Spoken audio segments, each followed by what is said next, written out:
Hello, this is Mark Laughlin with the Ambidextrous Gunfighter to do the 300 through 400 round review of the FNS9c, or as I call it, the FNS9 Compact. And I don't mean that necessarily in a derogatory way. Now, of course, I did in the previous episode on the FNS9c talk about the fact that the tip did break off of the striker on this pistol, and I did contact FNN, and supposedly a replacement is on the way. I have no idea, but I went ahead and ordered one from Apex Tactical, and I went to put that one in. And what I found was, when I went to put it in, is that actually the return spring was in there, deep inside the striker channel, and which is kind of surprising and a little bit embarrassing, because when I thought, well, maybe that was the reason that the striker pin broke, was that there was no return spring installed on it. And so and I only discovered it when I tried to put this new striker in with a replacement return spring, and it just wouldn't work.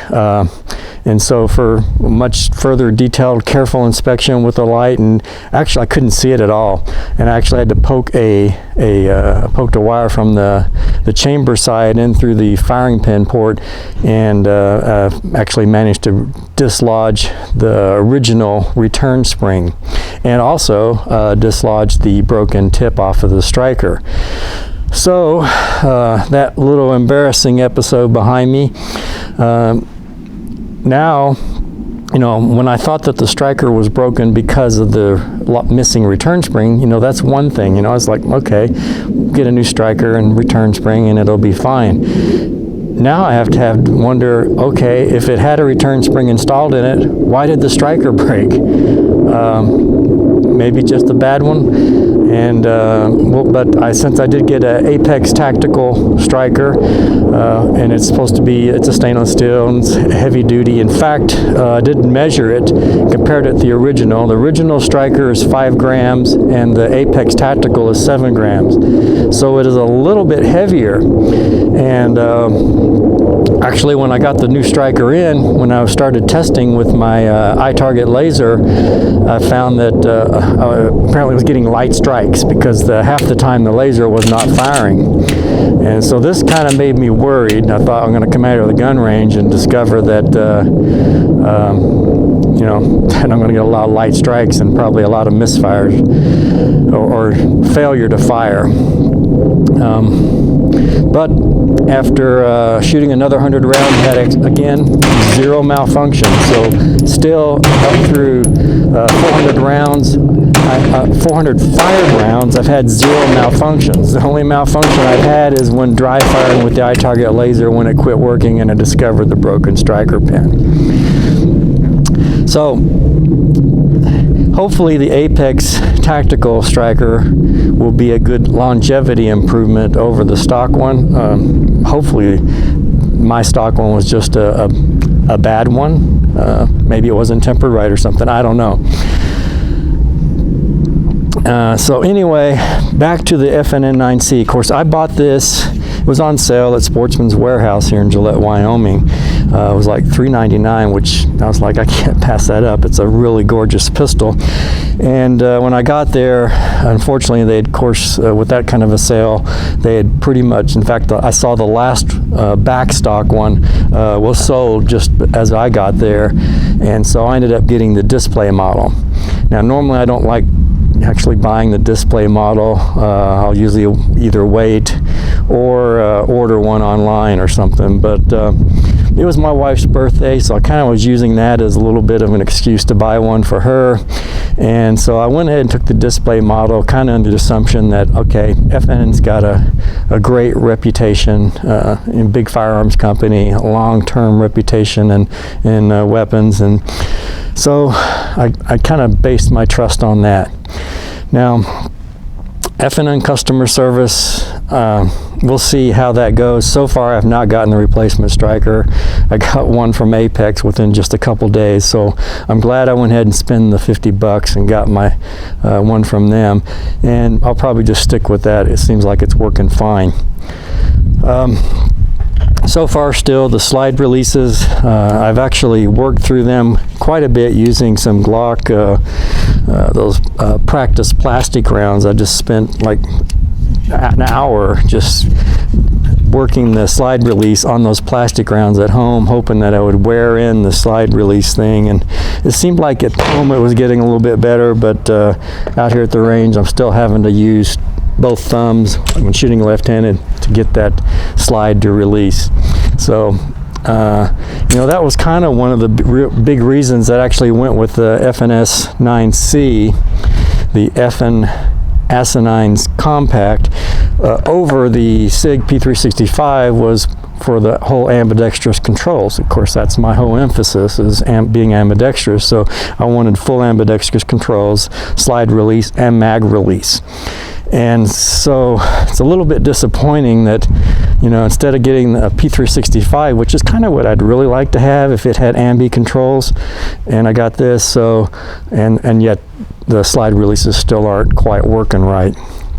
The mag releases, I'm fine with that. You know, like I've mentioned in previous videos, I do prefer the paddle mag release, like on my VP9 and the PPQ M1 Classic, but this works actually fine. I like the fact that it's recessed, so you don't accidentally cause disengagement while it's carrying on you. In fact, I'm wearing a Wyoming Traders Vest here, which is one of my favorite carry methods, and so it kind of presses the pistol up against your chest and will frequently disengage them a lot of conventional push-button magazine releases.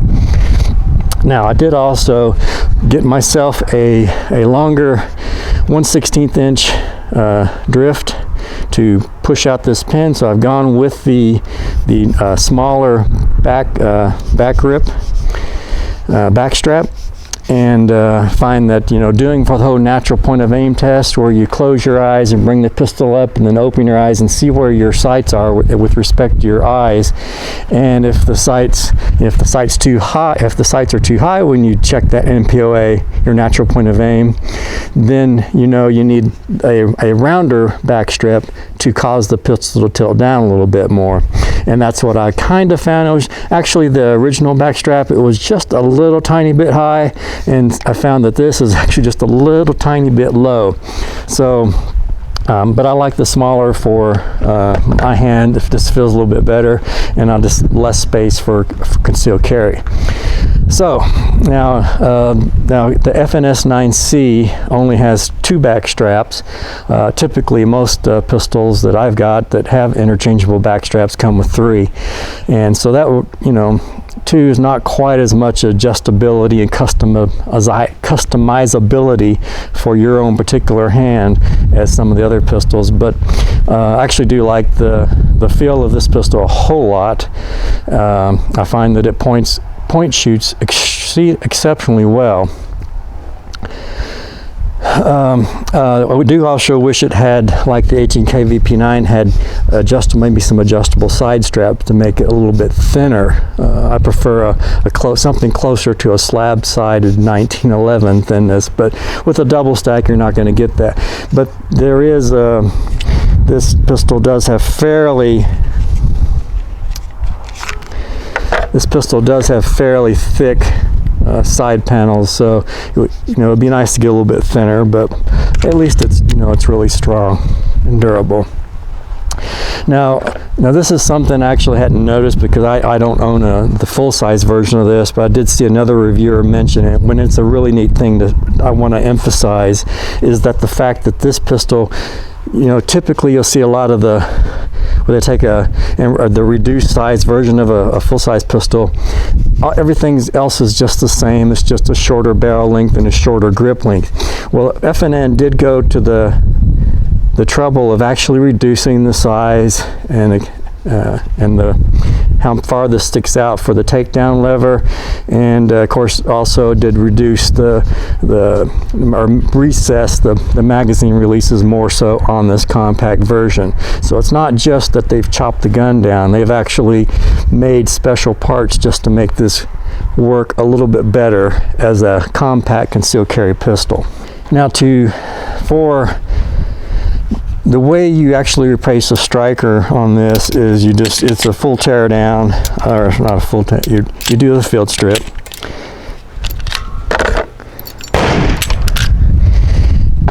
And then you pull this little tab inside here down and slide this back piece off, and the striker assembly comes out.